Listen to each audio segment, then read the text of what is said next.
manager. You need a music promotion specialist. While we will manage your music, we can get you your next 100,000 streams. Managers have a time and place in your music career, but sometimes you need specialists that are going to roll up their sleeves and get to work to create ads and narratives around your music, to curate playlists.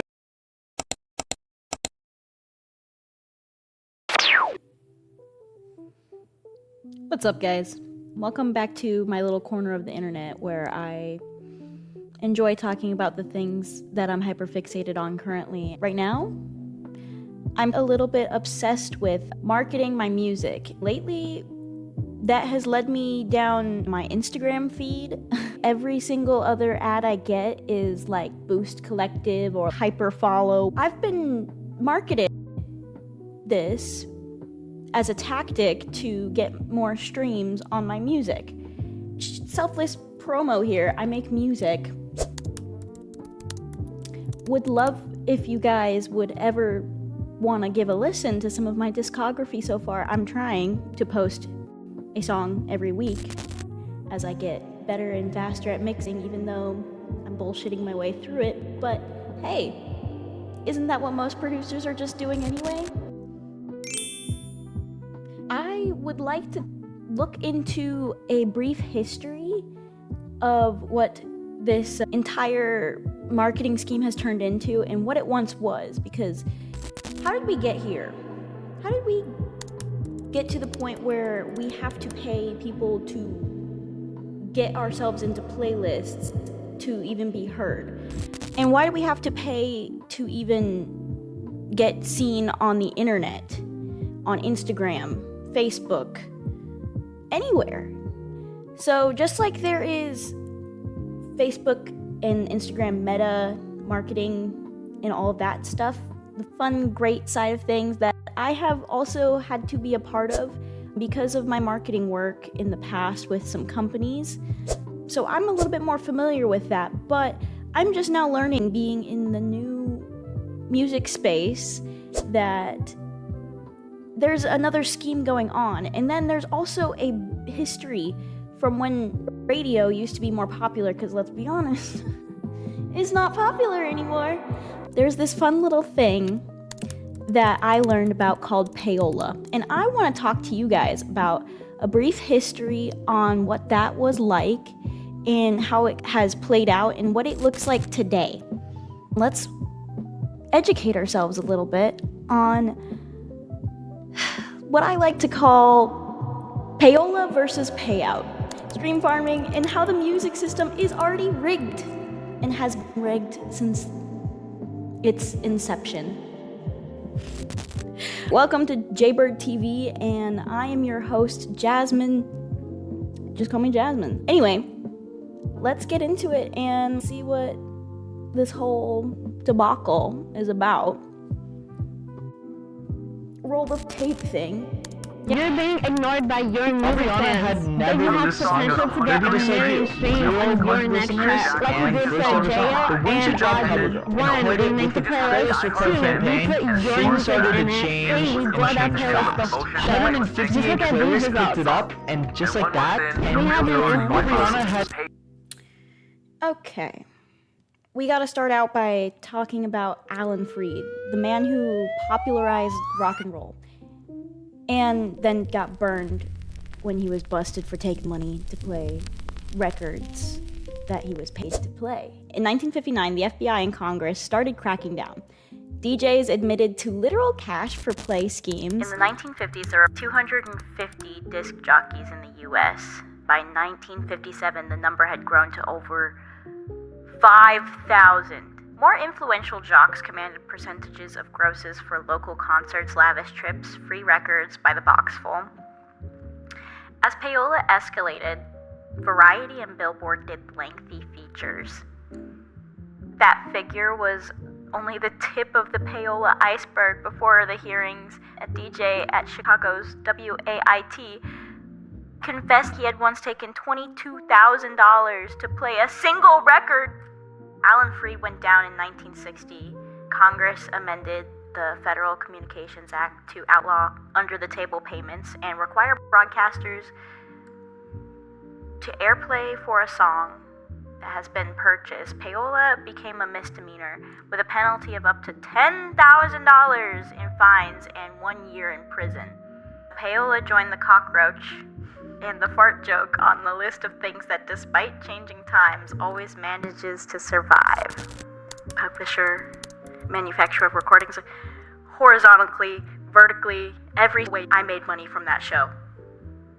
I don't need money to play it on my radio, but I happen to have a radio station. I was getting paid at every angle.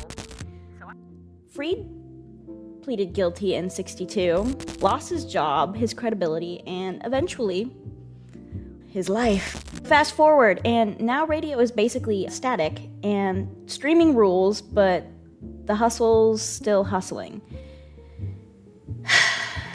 Let's take a more recent example. In 2004, Avril Lavigne's Don't Tell Me got played every hour at midnight at one station because someone paid for it. That's called spot buys, legal, and some nice little neon lights. So in this video, I'm gonna deep dive. Let's look at past, present, all the shady tactics, and I might throw some money or look at some other people who have done these stream boosters and see what happens. Is this spam or real? Let's find out together. All right, so let's back up to the late 1950s, early 60s, back when rock and roll was blowing up and the radio was the way to get heard. Here's how it worked. Record labels were sliding DJs money under the table. Play my song 3 times an hour and we'll keep the checks coming. Keep it hush. And that's simple, dirty, and super effective. That's where Alan Freed kind of comes back in, and he's the guy who literally helped popularize the term rock and roll, a big deal name back then. In 1959, he got caught up in the Payola scandal. He admitted to taking consulting fees to spin records. Spoiler. He lost his job, his reputation, and everything for it. Dude went from King of the Rock radio to blacklisted. And it wasn't just him. DJs across the country were pocketing cash, gifts, even vacations to give certain records airtime. Genres actually mattered back then. You had your rock stations, your pop stations, your R&B stations. If you were a rock artist, you had to get into that rock slot, or you were toast. There was no blending.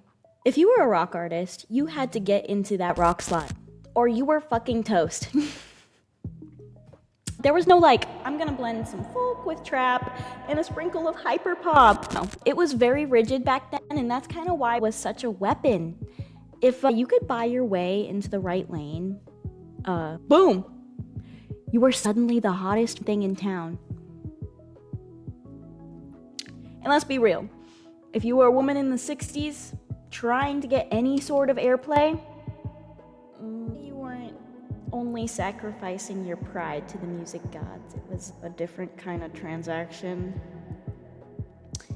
Messy, gross, but true. That's how stacked the deck was then. Payola wasn't just a scandal, it was literally how the machine worked. Labels paying off DJs, DJs pretending they liked the record, and the charts being completely skewed by who had the deepest pockets. And while Congress eventually cracked down on it and made it illegal in the 1960s, let's be honest, the hustle never really died. It just changed costumes. So where does that leave us right now? It's where we're gonna explore part 2. Okay, so now I present section 2. Why does this still matter in 2025? Why do we still care? Picture this. You turn on your car radio, and what do you hear? Static, ads, maybe one of the top 40 hits that hasn't been relevant since last summer. So what do? You hit the Bluetooth button and flip over to Spotify or Apple Music and let your algorithm DJ decide what you get to listen to. Or if you're not into your algorithm DJ, you're going to maybe the top hits list or your niche playlists that you created when you were 14 years old and had good music taste back then and haven't tried to explore since then and you're kind of just trying to relive your teenage days. Not me though. I listen to the same people I listened to when I was 14. But here's the thing. Those playlists, none of these are random. They're not magical, and they're not your personal AI BFF.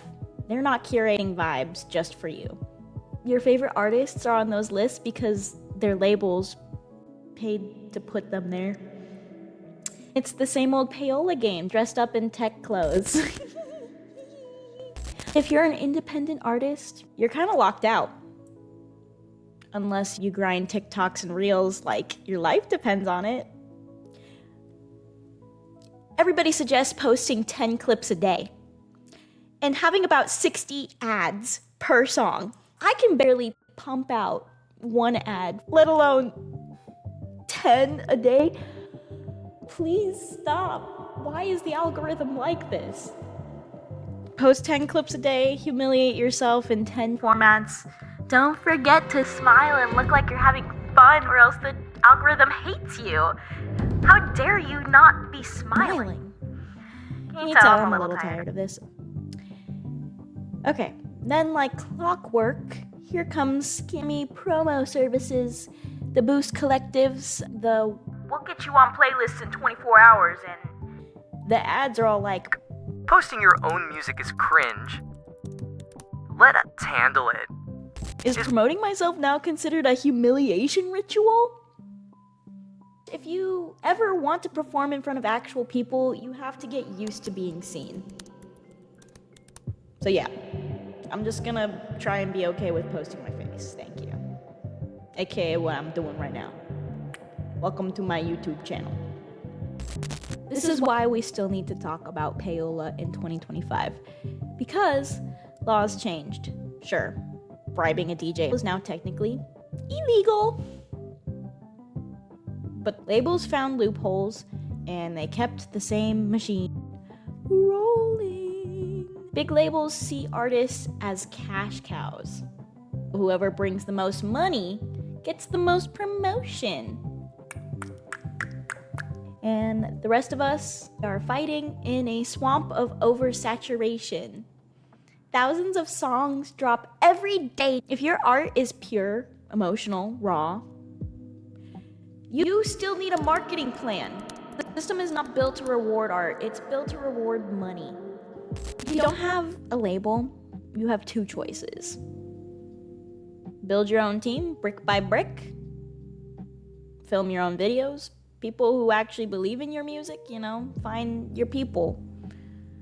Or learn enough marketing and get scrappy with ads, networking, and little creative hacks. Like, I'm starting to try and hand out promo items with like QR codes of my album. You don't need to dump thousands into scammy services, but treat yourself like a small business. I know, as an artist, nobody likes to hear that. I especially hate it. I really dislike it, but I'm a starving artist myself. I just moved states and I'm still trying to figure this all out, Honestly, it's exhausting. I haven't even gotten to consider like live performing yet because I'm like scared to go outside sometimes. I'm practicing indoors and attempting to be cool at it. We live in a world that's oversaturated. Knowledge is survival, and real art deserves more than bots and shortcuts. Can we get back to doing things for the sake of art? I forgot to turn on my light again. I'm now refilming. Part 3. After a snack intermission and a fun little realization that I needed to apparently renew my subscription for CapCut. Thank you, capitalism.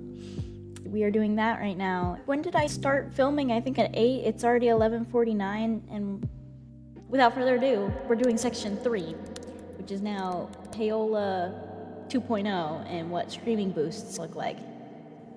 All right, let's talk Payola. This is Payola 2.0, the streaming era. You've probably seen the ads.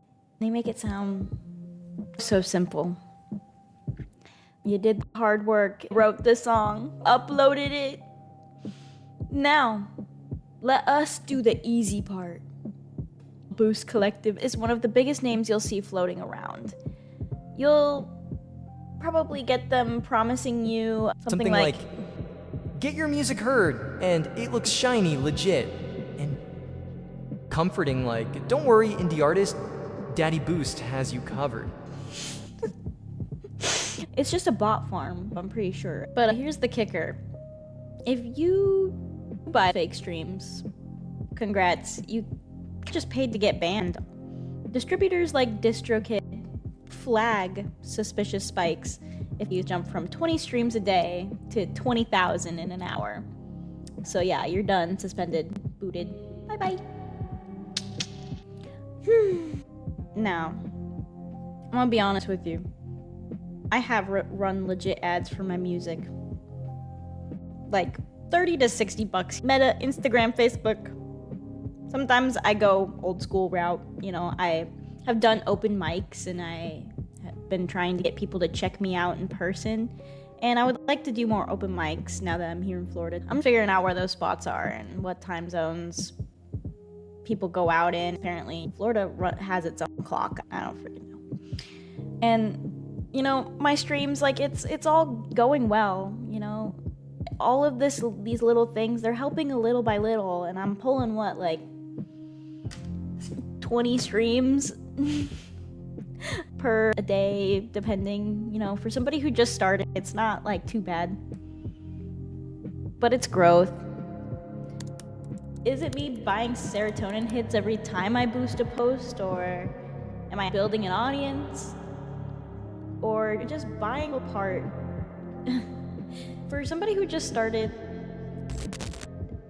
I can't really tell if I'm just buying serotonin hits every time I'm boosting these posts, and if I can consider it real marketing. I'm trying to treat myself as a business, but could I just be buying myself a pat on the back? Jury's still out on that, right? But honestly, what really fries my brain about this whole, like, make 60 ads a week advice. I commented on this one guy's post, like, a while ago. I just made 60 ads for my new song. I kind of want to explain why, and if you're a new artist like me, the importance of having at least 30 or so ads, and show you that's not that hard to do, and why it's important. So, yeah. First off, this is what it looks like for me. There's 60. Bang, 60. So yeah, I'm going to explain it like I had 30 ads. So 30 really breaks down into 5 different visuals with 3 different text options and 2 different parts of the song. You want to give Meta options, and you want the audience to have options to show you which ones are performing and which aren't performing. So pretty much the more options you have, the better. It's important to note I'm doing this in the pre-save phase. So there's the pre-save phase and the live phase. It's really important to get your data in the pre-save phase, so when you live, you don't waste money and time, precious resources on the launch. You want the launch to be as successful as possible, so do a pre-save campaign purely for the reason of getting your ads figured out. Just for a few days, you can spend literally like $1 per ad. Like I'm spending, it's a lot, but $60 a day, $1 per ad. And then like tomorrow I'll cut down and be like, I don't know, 40, and the next day 30. Just kind of keep the top performing ones and keep probably like 20 or so for the launch, and then even from there, adapt from what I learned in the pre-save phase, so like which text options works, which parts of the song works, and maybe adapt new visuals from there. So yeah, it's just part of the strategy. It's really smart. You don't spend that much money. I'm spending more than I should, honestly. I commented on this one guy's post like a while ago, and I was like, bro, it feels kind of dystopian that we have to post this much as an artist. You didn't see Van Gogh posting his art and blasting it out, but everybody still is copying it to this day. I got clowned in the comments, and well, that's how it is. They're like, suck it up, be grateful you can post. I'm like, okay. Past artists weren't forced to be chronically online. They had a scene, clubs, physical communities. Why do I have to be glued to my phone editing videos all day? Do I have to make the shittiest content? I'm a professional editor. I've been editing for years for companies. I put a lot of work into my shit, and it's kind of like a little awful that this is like the scene that we have created where we have to pump out hundreds of shitty ass videos that kind of reuse your sound over and over again just to fit the algorithm. I'm over it a little bit. Well, are you guys over it? Does anybody else get so extremely annoyed by this? We live in a digital prison now. The pandemic wrecked live spaces, algorithms swallowed attention spans, and suddenly we're told posting ad after ad is our only option. Meanwhile, labels are paying to sneak their artists into every playlist. If you can imagine with me,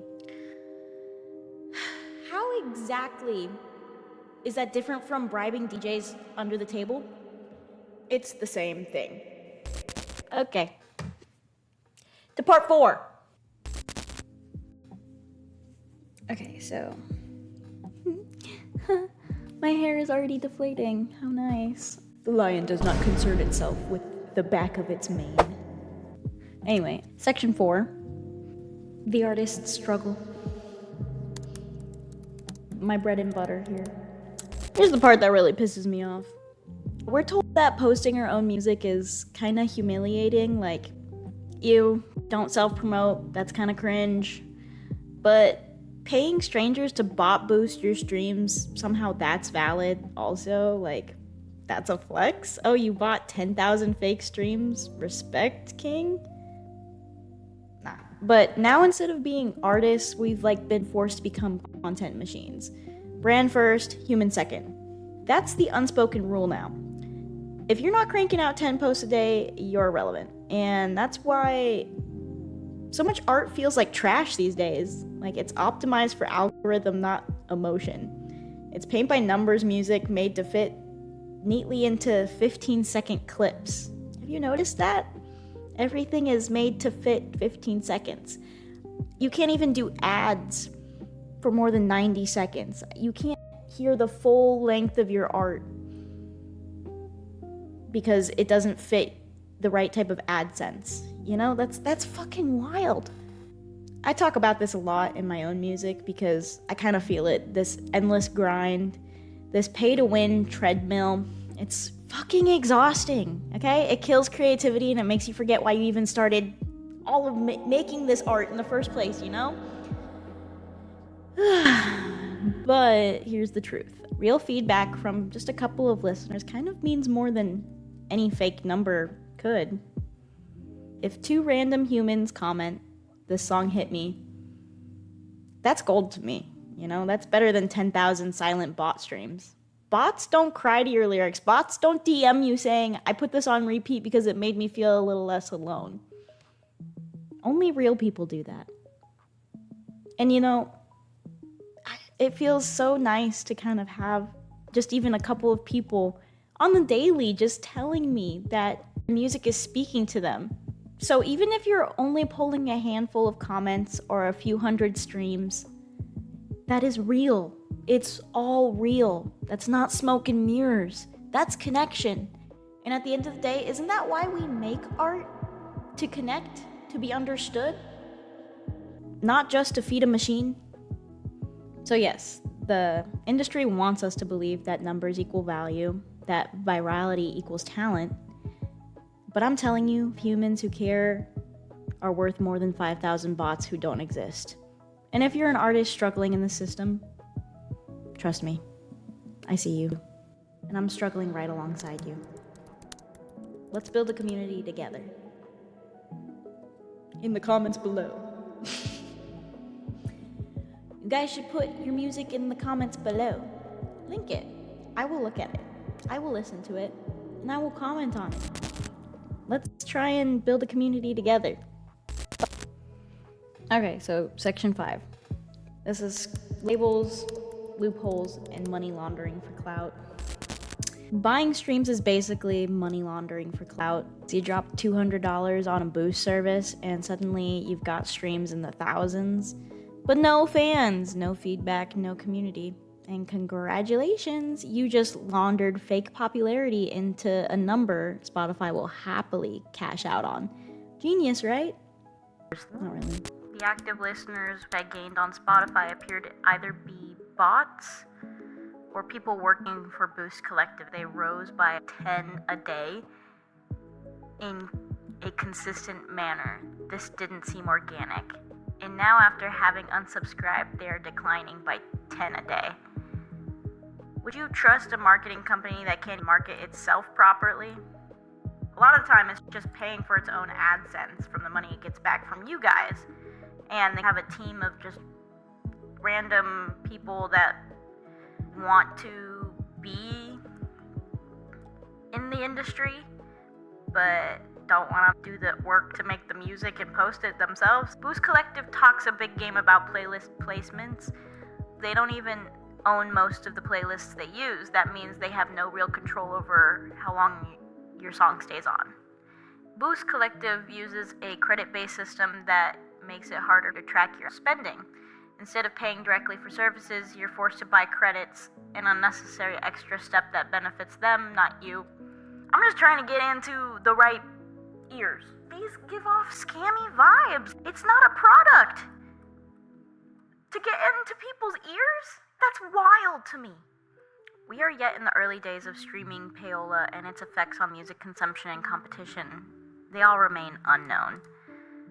Given this state of affairs, it might be counterintuitive to require a royalty be paid conceitedly for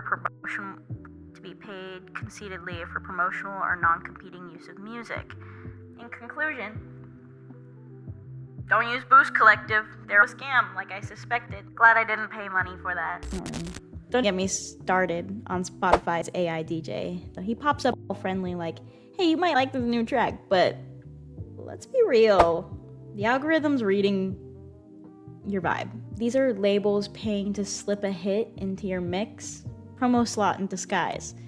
AI is acting like your buddy, but really, he's just a salesman and a robot. At this point, who can you trust? Honestly, my gut tells me trust the people. Stay local and find your community. That's where real support actually lives. When I found my love for music, it was with community. I'm in Sarasota, Florida right now, and still trying to figure out where I can perform, who's open to small artists. I know I'm not alone. That's why I want to flip this conversation back to us, independent artists, who don't have a Disney sponsorship or rich parents bankrolling our studio albums. Here's my idea. If you make music, drop your links in the comments. Promote yourself here. This is the one place where self-promo isn't cringe, it's survival. I'll check out your stuff and I'll give you a follow. And I hope you'll do the same for me. I want to create our own little mini community right here. A little underground network of artists supporting each other instead of waiting for some algorithm or label exec to hand us some crumbs. Let's try and build something together. I'd rather build something real with 20 small-time artists grinding in their bedrooms than try to fake my way into a playlist with bots. That's our loophole and our Payola free hustle. It might take longer, but at least it's human. Be human. Stop paying bots to do work for you. All right, so this is part 6, my perspective. Okay. So here's where I give you a little bit of the jazz twist. Look, I'm a marketer too. MediaForge is my media production company, and I get that ads are a part of the game. Businesses set aside budgets for marketing, and whether you can afford to do that or not often determines who gets seen and who doesn't. But let's be real. Stream boosting services, that's not marketing. That is a scam. And that's paying for numbers that don't translate into real fans. So instead of wasting your money, let's talk about alternatives. Number 1, live performing. Nothing beats actually playing for humans. And number 2, creative promo objects. I've been working on these little QR code stickers that people can put that look fun and cool. And would have your link tree or something set up to it. Because everybody has a phone and everybody can scan a QR code. It makes it really easy for people. And honestly, slap QR codes on everything. You could put it on your guitar case, do it on your forehead, I don't know. Speaking of Linktree, yeah, it's another paid platform, but at least it centralizes your music.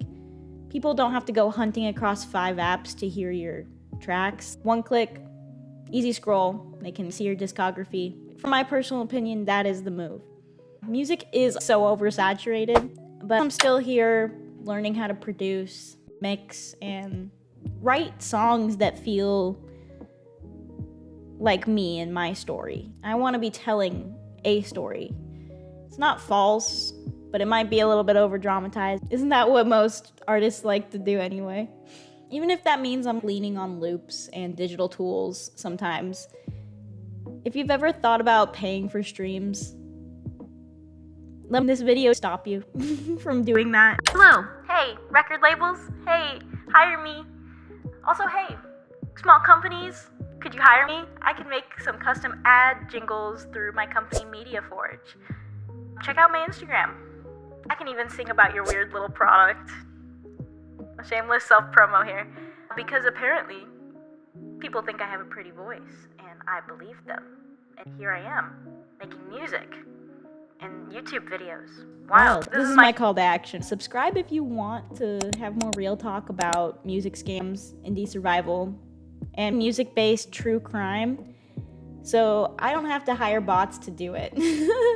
I want real reactions, not fake numbers. And one day, my dream, someone out there makes an Arcane-style fan edit to my music. Or like an Invincible edit. Just one. Just one. I'm manifesting it now. Please. Thanks for hanging out in Jaybird TV land. I can't promise weekly uploads because I already do weekly songs.